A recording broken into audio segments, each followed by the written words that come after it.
Hello students, आज हम first principle method से एक फंक्शन का डेरिवेट निकालना सीखेंगे। तो यहाँ पे एक क्वेश्चन मैंने लिया है और वो क्वेश्चन है कि आपको डेरिवेट फाइंड करना है एक फंक्शन का, और वो फंक्शन है sin x। F X equal to sine X, ये एक फंक्शन है और इस फंक्शन का आपको फर्स्ट प्रिंसिपल मेथड से डेरिवेट फाइंड करना है। तो देखिए, फर्स्ट प्रिंसिपल मेथड से किसी फंक्शन एफ एक्स का अगर आप डेरिवेट फाइंड करना चाहते हैं तो आप इस रूल के अकॉर्डिंग उस फंक्शन का डेरिवेट फाइंड कर सकते हैं। आपके पास फंक्शन है एफ एक्स और एफ एक्स का जो डेरिवेट होगा एफ डैश एक्स होगा, या इसे आप ऐसे भी कह सकते हैं derivative of F X with respect to X. अब ये जो डेरिवेट है ये फर्स्ट प्रिंसिपल मेथड से आप लिमिट की हेल्प से निकालेंगे। तो यहाँ पे लिमिट जो होगी वो होगी limit h tends to 0 F X plus H, यानी फंक्शन में जहाँ x है उस x की जगह x प्लस एच आ जाएगा, फिर माइनस जो फंक्शन है वो सेम एज फंक्शन आ जाएगा, और पूरे के अपॉन में यानी होल अपॉन h आप लिखेंगे। ये रूल है। तो इस रूल का यूज़ करके यानी कि लिमिट का यूज़ करके हम फंक्शन का जब डेरिवेट निकालते हैं तो उसे फर्स्ट प्रिंसिपल मेथड करते हैं, और इसी फर्स्ट प्रिंसिपल मेथड की हेल्प से हम इस क्वेश्चन को सॉल्व करने जा रहे हैं। तो आप इसका सॉल्यूशन जब करेंगे तो आप लिखेंगे सॉल्यूशन में वी हैव, जो फंक्शन आपको गिवन है वो क्या है, F X equal to sine X. F X equal to sine X, इसे आप ऐसे लिख सकते हैं derivative of F X with respect to X equal to limit h tends to 0, फिर आपको क्या करना है एफ एक्स प्लस एच कर देंगे, जो h यहाँ पे है x प्लस एच, और माइनस जो फंक्शन है आपके पास वो फंक्शन सेम एज, और होल अपॉन में क्या आ जाएगा h आ जाएगा। अब देखिए इस चीज़ को आगे हम सॉल्व करते हैं।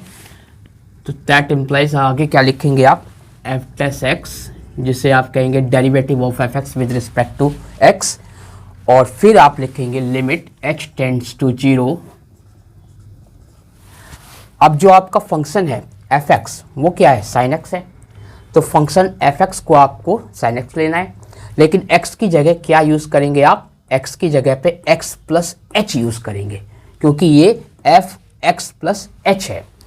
तो जहाँ पे x था वहाँ पे x प्लस एच आ गया।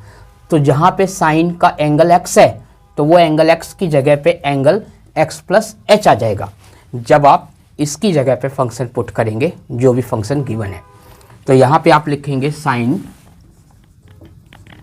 x प्लस एच माइनस, फिर एफ एक्स, यहाँ पे फंक्शन इसी की तरह एफ एक्स ही है।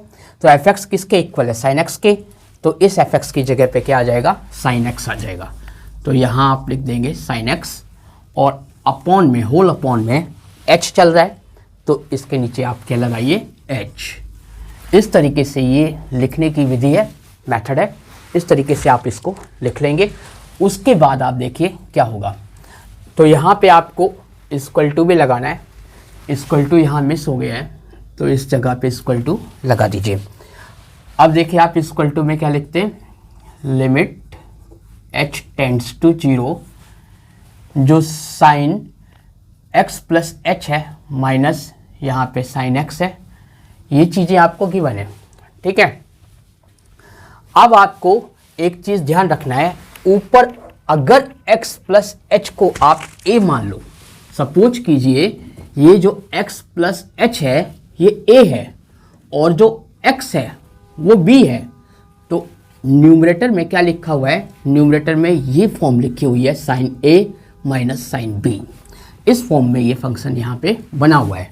तो sine a minus sine b equal होता है 2 cos a plus B upon 2 into sine a minus b upon 2 के।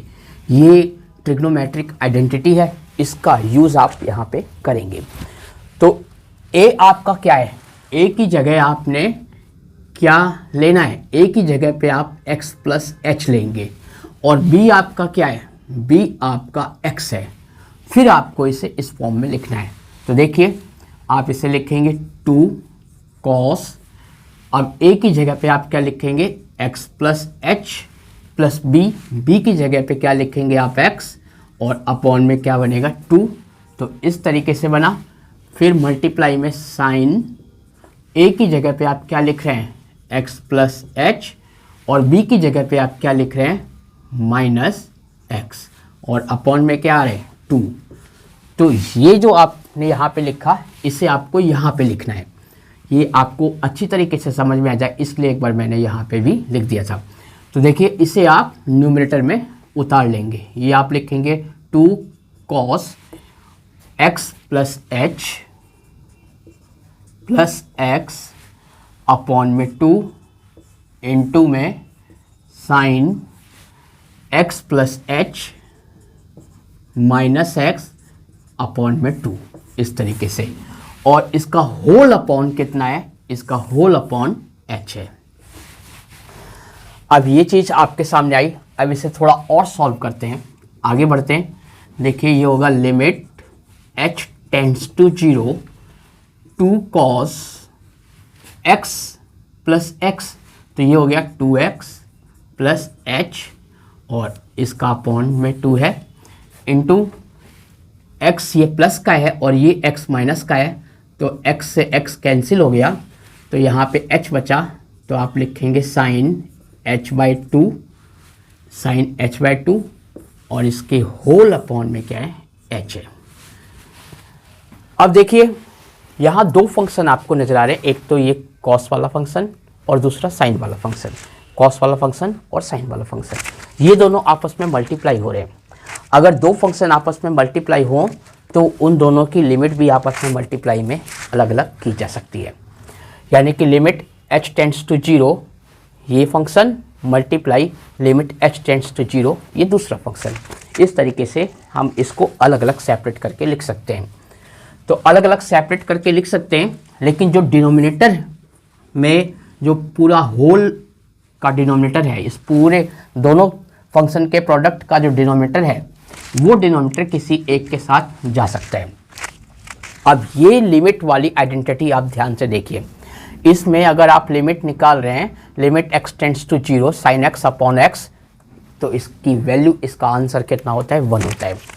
तो इस लिमिट आइडेंटिटी का, इस लिमिट की आइडेंटिटी का आपको यहाँ पे यूज़ करना है इसके साथ। बट इसका एंगल क्या है h/2, तो इसका एंगल h/2 है, तो अपॉन में भी क्या आना चाहिए h/2। तो अगर जैसे यहाँ पे x है तो अपॉन में x आना चाहिए। तो ये चीज़ नहीं आ रही, तो इसको लाने के लिए क्या करोगे, इसको h को आप 2 से डिवाइड कर दोगे। बट 2 से डिवाइड कर दोगे तो ये गलत हो जाएगा। तो इक्वलिटी बनी रहे इसके लिए इसे आप 2 से मल्टीप्लाई भी कर दोगे। तो 2 से डिवाइड और 2 से मल्टीप्लाई करने से कोई फ़र्क नहीं पड़ेगा।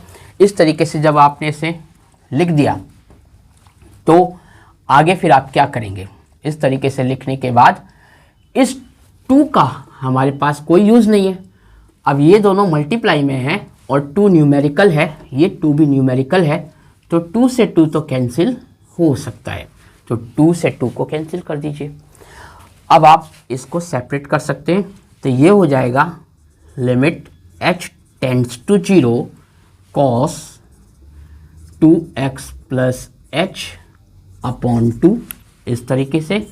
और ये जो h/2 है ये इसके साथ लगा लेंगे और मल्टीप्लाई में लिमिट को सेपरेट कर देते हैं। Limit h tends to 0 sine h/2 upon में h/2, इस तरीके से आपने लिख दिया। अब देखिए ये बन गई आइडेंटिटी इसकी तरह की, जिसको आप 1 ले सकते हो। यहाँ x टेंड्स टू 0 है और x ही एंगल है और x ही अपॉन में है। यहाँ पे h/2 है और अपॉन में भी h/2 है, साइन का एंगल h/2 है और अपॉन में भी h/2 है, लेकिन यहाँ h है। तो ये जो h टेंड्स टू 0 है, अगर h टेंड्स टू 0 है तो h/2 टेंड्स टू 0 भी होगा। तो इसे आप h/2 कर दो, कोई प्रॉब्लम नहीं है। h/2 tends to 0। तो अब ये कंप्लीट आइडेंटिटी इससे मैच कर रही है, तो इस पूरे की वैल्यू क्या हो जाएगी 1 हो जाएगी। इसे आप दो तरीके से अलग अलग लिख सकते हैं। एक आपने इसे इसमें इस ब्रैकेट में बंद कर दिया, इस वाले को इस ब्रैकेट में बंद कर दिया, ठीक है।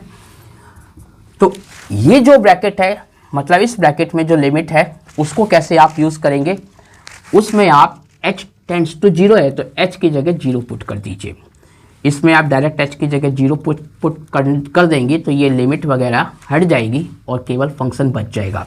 तो ये हो जाएगा cos 2x प्लस 0 अपॉन 2 इस तरीके से, और मल्टीप्लाई में ये आपका आ जाएगा 1, ये 1 बन गया अकॉर्डिंग टू दिस आइडेंटिटी। अब देखिए यहाँ पे आपके सामने आया cos 2x अपॉन 2, इस 0 को तो कोई वैल्यू नहीं प्लस में हो रहा है तो कोई फ़र्क नहीं पड़ेगा, इसको हटा दीजिए। 2 से 2 कट गया और 1 से ये मल्टीप्लाई होगा तो यही आएगा, इसलिए मैंने 1 को नहीं लिखा है। अब ये आपके सामने क्या बचा, आपके सामने ये आंसर आ गया cos x। यानी आप यहाँ पे ये रिजल्ट देख रहे हैं कि जब sin x फंक्शन का, जब फंक्शन हमारा sin x है तो हम sin x का जब डेरिवेट करेंगे, जब हम sin x का डेरिवेटिव निकालेंगे तो derivative of sin x equal to क्या गेट होगा, cos x। तो sin x का डेरिवेटिव cos x गेट होता है। अब ये जो फर्स्ट प्रिंसिपल मेथड से आप निकालेंगे या प्रूव करेंगे तो इसके लिए आपको एक तो इस अलजेब्रिक आइडेंटिटी का यूज़ करना होगा और एक इस लिमिट वाली आइडेंटिटी का यूज़ करना होगा। तो इन दोनों आइडेंटिटीज़ को माइंड में रखिए और समझ लीजिएगा कि कैसे यूज़ करना है। अच्छे से मैंने समझा दिया है, फिर भी कोई चीज़ समझ ना आए तो आप कमेंट करके बता सकते हैं। सो आज के इस वीडियो में इतना ही। Thanks a lot for joining this class. आपको आई होप समझ में आया होगा ये फर्स्ट प्रिंसिपल मेथड से फंक्शंस को सॉल्व करना, यानी उसका डेरिवेटिव फाइंड करना। तो नेक्स्ट जो वीडियो होगा उसमें मैं और भी क्वेश्चंस लाऊंगा, ज़्यादा क्वेश्चंस लाऊंगा और कई क्वेश्चंस को, लगभग 5 या 6 क्वेश्चंस को सॉल्व करेंगे। एक्चुअली प्रॉब्लम क्या हो जाती है, वीडियो थोड़ा लेंथी हो जाता है और फ़ोन का स्टोरेज इतना नहीं है, तो वो स्टोरेज की जो कैपेसिटी इतनी नहीं है तो मैं बड़ी वीडियो बनाकर कई सारे क्वेश्चंस को एक साथ बल्क में सॉल्व नहीं कर पाता हूँ। ये सबसे बड़ी प्रॉब्लम है। तो इसके लिए मैं लाइव आने की कोशिश करता हूँ, बट ये फ़ोन का कैमरा ब्लर करता है और लाइव क्लास भी थोड़ी क्लियरिटी के साथ नहीं हो पाती। मुझे खुद लगता है कि हाँ, लाइव क्लास अच्छी नहीं हो पाई क्योंकि वहाँ पे विजुअलिटी में थोड़ी दिक्कत आती है, क्लियरिटी में दिक्कत आती है, बच्चों को फिर क्वेश्चन समझने में दिक्कत आएगी। तो कोई बात नहीं, कोशिश कर रहा हूँ मैं किसी तरीके से कि ऐसी लाइव क्लास बन सके जिसमें कैमरा बिल्कुल ब्लर ना करे और एकदम सफाई से हम घंटों पढ़ाई करते रहें। बट जब भी पॉसिबल होगा तब करेंगे। प्लीज़ इस चैनल को सपोर्ट कीजिए। मैथ्स आपका अपना चैनल है जहाँ पे आप मैथ्स की डीप नॉलेज गेन करेंगे। क्लास 11th के बच्चे, क्लास 12th के बच्चे और जो बच्चे जी मेंस और जी एडवांस की तैयारी कर रहे हैं उनके लिए भी ये बहुत हेल्पफुल और वरदान की तरह चैनल साबित होगा। आप देखिए, बस आप मेरा साथ देते रहिए और इस चैनल का सपोर्ट कीजिए। Thank you very much.